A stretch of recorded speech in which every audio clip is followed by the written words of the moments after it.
We look for inspiration in many different places. On this show, that inspiration comes from science. We've taken incredible science and we've made it look like magic. I think you're gonna like this. Take a look.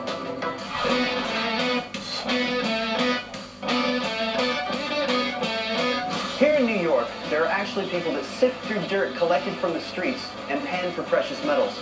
Some of them reportedly making up to $300 a day. Now, finding something valuable in the street is great, but taking something worthless and somehow turning it into something valuable, that's even more exciting.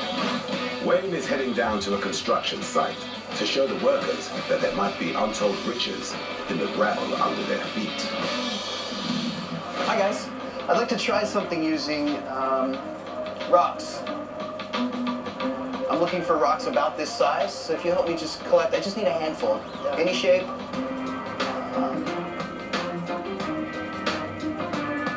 That's probably good. Okay, go ahead and drop what you got there. Good, good, good. Hold out your hands. I'm gonna give these to you for just a second. I've borrowed somebody's sandwich box. Put a little bit of water in there. And Earl, I'd like you to hang on to this for me. You see the rocks here? How much would you say a handful of gravel like this is worth? Not much. Not much, right? I'm gonna try to change that. I'm gonna take a few. Watch. That one right there, yeah. Wow. Wow. Yep, that's it. Look at this. Wow. That's a silver nugget. Take a look. You wanna look? Can we make some more of these? We could try. You wanna make some more? You wanna make some more? All right, let's try.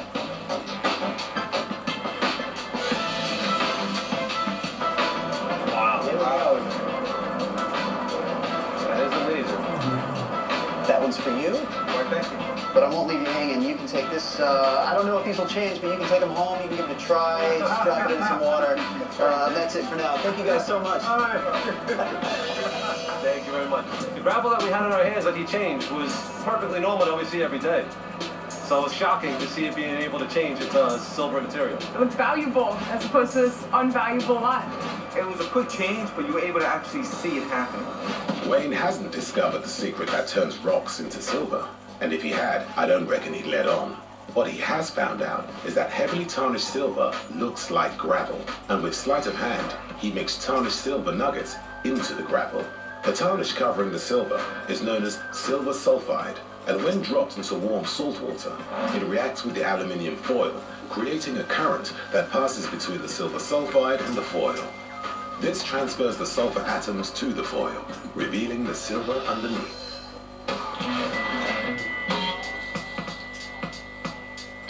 Nate's in London. He's also looking to baffle the public, but not with science, just pure magic. So I'm holding something in my hand right now. I can't show it to you. I can't tell you what it is. I need you to hold it for me, right? So hold your hands out in front of you. Just face up. Yeah, I'm going to put something in your hand. I don't want anybody to see this. It's got to stay a secret, so look away, no peeking.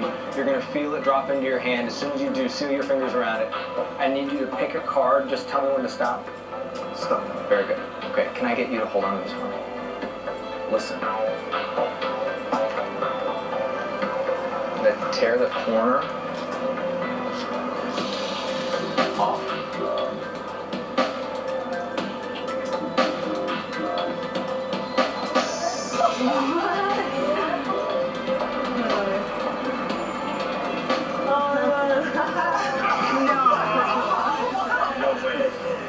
Are you serious?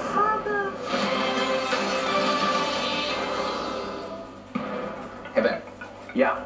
Mind reading. Okay. What card am I thinking of? Two of diamonds. You've done this before? Once or twice.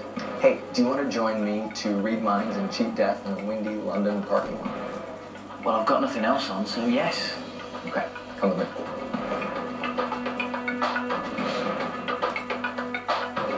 Nate wants to use Ben's mind-reading skills to help him with a potentially lethal stunt. A death-defying dive in the shadow of one of London's most iconic arenas.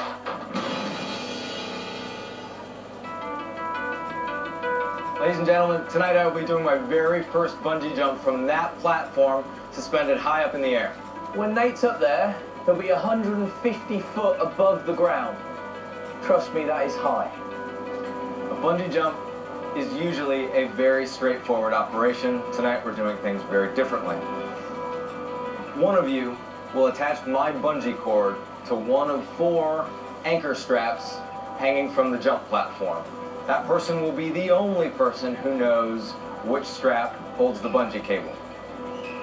Just before I jump, Ben will choose 3 of the 4 straps to cut. Hopefully, when I jump, the strap that remains is the strap that holds my bungee cord. In order for this to work, Ben needs to work with someone who he can read very clearly. So I'm going to leave him to that. I'm going to go get harnessed up. Ladies and gentlemen, thank you very much for being here tonight. Wish me luck. I'll see you when I come down. Thank you. Nate's going to be attached to one of 4 differently colored straps by a volunteer. Ben will then attempt to read the mind of the volunteer and select which strap is fixed to Nate, and then ask for the other 3 to be cut. Get it right, and Nate will jump safely. Get it wrong, and he'll hit the ground hard. But the stunt to work, it's crucial Ben finds someone who thinks on the same wavelength as he does. What I'm going to do does not work on everyone. So we're going to play a game with a couple of you. Can you take a step forward for me? You take a step forward for me. And you take a step forward. And both of you guys take a step forward. Okay. So you take that for me. You take that for me. You take that. And you take that. Cool. All I want you to do is to draw a house. Make it unique. Do whatever you want. Once you've drawn it, crumple it into a ball, and then we'll put it into this bucket. Every one of those drawings will tell me something about you guys. All right. That's good. Most people draw a 2-dimensional house, but this is 3-dimensional. I like this. We're going to keep this. Now, this house is slightly disturbing. It's got a cross down the middle, as if to say no entry. Now, this is a castle, fit for the king. But it's good. I like this. This is an option. A house with either some sort of broken fence or a boat. A broken fence is not good for what we're about to do. We don't want anything broken. One last one. This is somebody who's gotten to the point. They've asked for a house, they've been given a house. It's a solid house, untidy. This is the one we're going to go for. Ben's found a drawing he connects with, but now can he pick out who drew it? It's not you. Maybe you. It's you, isn't it? We're going to use you. What's your name? Jay. Jay, can you step forward? Can we have a round of applause, please? Oh, nice to meet you, mate. We're going to get you mic'd up. If you just come over here. Based on the drawing of the house, Ben reckons he's got a strong mind connection with Jay. So now the process can begin. Right. As you can see, Nate is hooked up to the bungee cord, which leads to here. Now, there are 4 straps here. In a moment, I'm going to turn around, the audience is going to turn around, no one's going to see, and you're going to attach that to either the blue, the red, the yellow, or the green. Then take the ribbons off and mix them up. So nobody knows if you've attached it to the blue, the red, the yellow, and the green. You will be the only person that knows the colour of the strap you've attached it to. Remember that colour. Yep. Because later on... Is that important? It's extremely important, okay? That is the most important thing. You have one job. Yeah, remember the colour, okay? And I'm going to come back and we won't know which one's which. Yep. Nate's going to put his blindfold on, so he's not going to cheat either. When you're done, yell nice and loudly that you're done, and I'll come back. Cool? Great. If you want to face this way, everybody. So later on, when I try and figure out the yellow one, the green one, or the blue one, and it kind of adds to a little bit of suspense as to whether or not I'm going to get this right.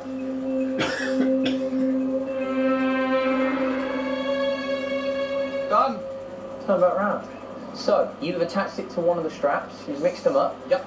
Have you remembered the colour? Yeah. Good, good. He's attached the cord, mate. How are you feeling? Very good. Let's go back to just up here. So, Nate's now going to get into there with a safety guy. The safety crew, if you want to go in.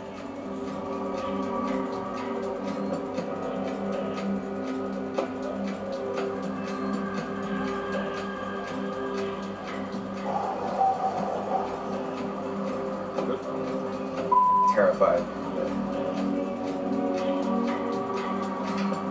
Guys, send him up.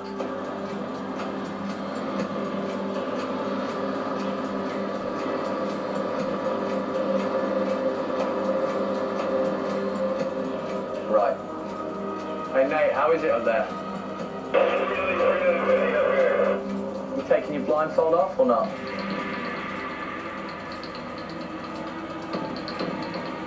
So what's the view like, mate?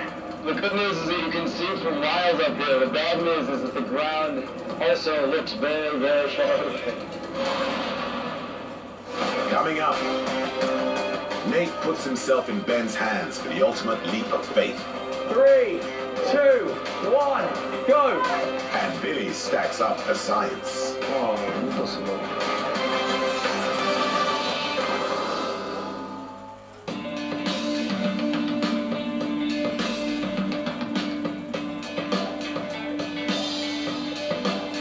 Opportunities to impress people. And here's a good one. When you're out and you've got nowhere to put your drink. You're at a restaurant and sometimes you have so much food that there's not a lot of room on the table. Does that ever happen to you? Yeah. You know, lots of times that you like to eat, don't you? Yeah. Yeah. If that ever happens, here's what you do. Very carefully. You do that. Be careful. What I'm doing, so I'm pinkering. We'll see.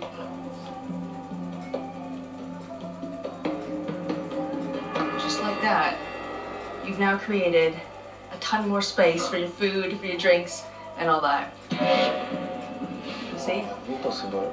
Oh, but very possible. It's possible thanks to science. Keeping the center of mass down the middle means Billy maintains the equilibrium by stacking the glasses so they support and counterbalance the weight of each other. Now, if you need some help carrying a drink to the table, Billy's got an unusual tip for you. All you need is this little triangle, and one of you do you have shoelaces you can take off? Just one shoelace? Tie it like this. You see that drink on the table over there? Perfect. You seem scared. Why are you backing away? I think I know what you are going to do. I hope I know what I'm gonna do. You ready? Here we go.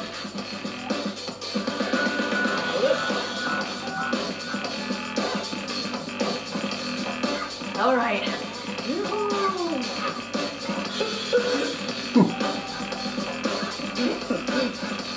Okay. I was quite afraid when she just take the swing. I thought, oh my god, this is gonna fall. Well, here's how Billy's unconventional drinks holder works.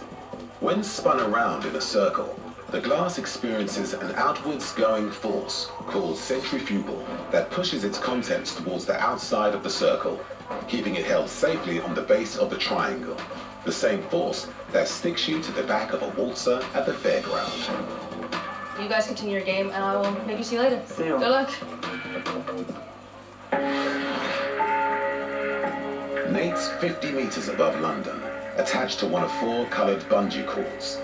3 of them will be cut, then Nate will make his jump. Only our volunteer Jay knows which color cord he's connected to, and Ben must now read his mind to work out which it is. Jay, we're going to cut 3 of them, and hopefully, if I figure out the colour in your head, and I relay it to them, and they don't cut that one, then Nate will be fine. Yep. If I get it wrong, then he won't be fine. That's it. As simple as that.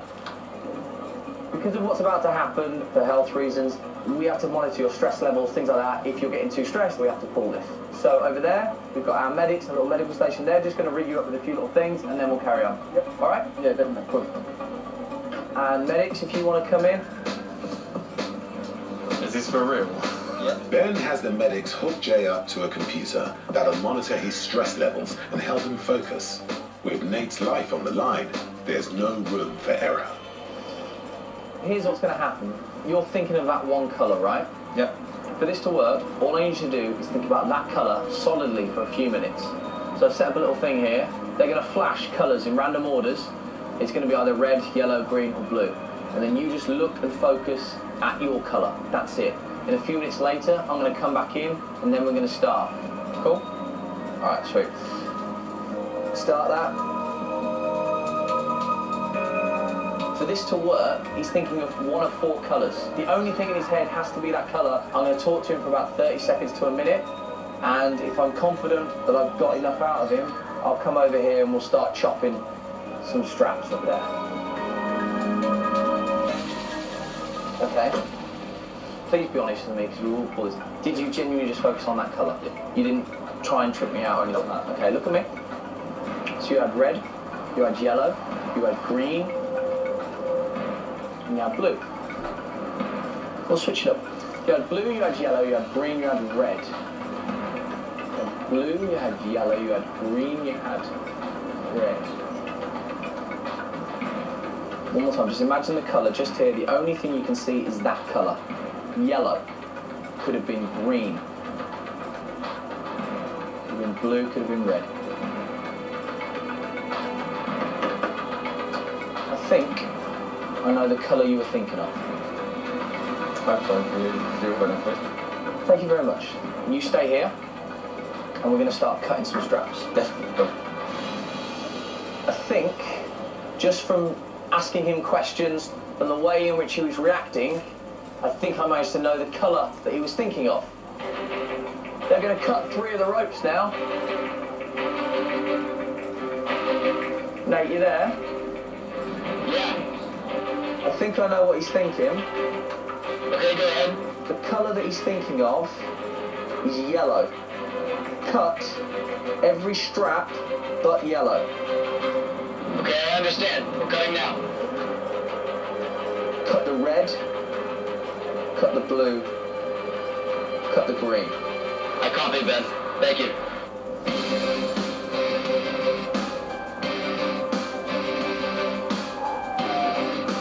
Okay, the straps are cut.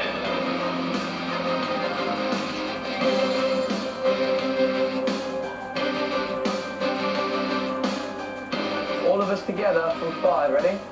Okay, Nate. 5, 4, 3, 2, 1, go!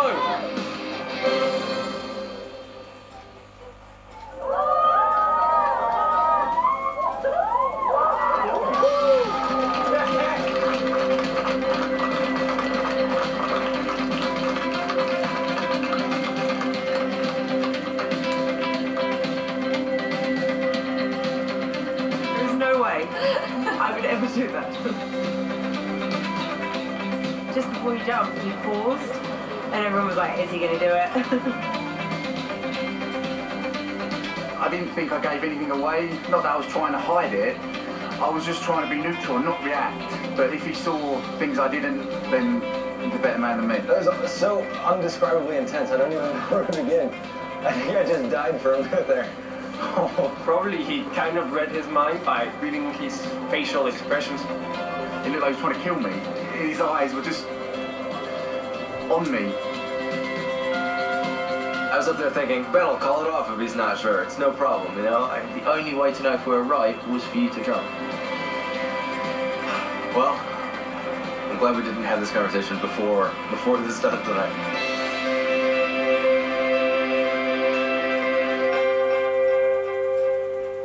How did Ben do it? Well, he actually did read Jay's mind, but not through mind reading. He used electroencephalography, or EEG to you and me. When Jay was hooked up to his fetching hat, it wasn't to check his stress levels, it was to monitor the electrical signals in his brain as he watched the colors on the screen.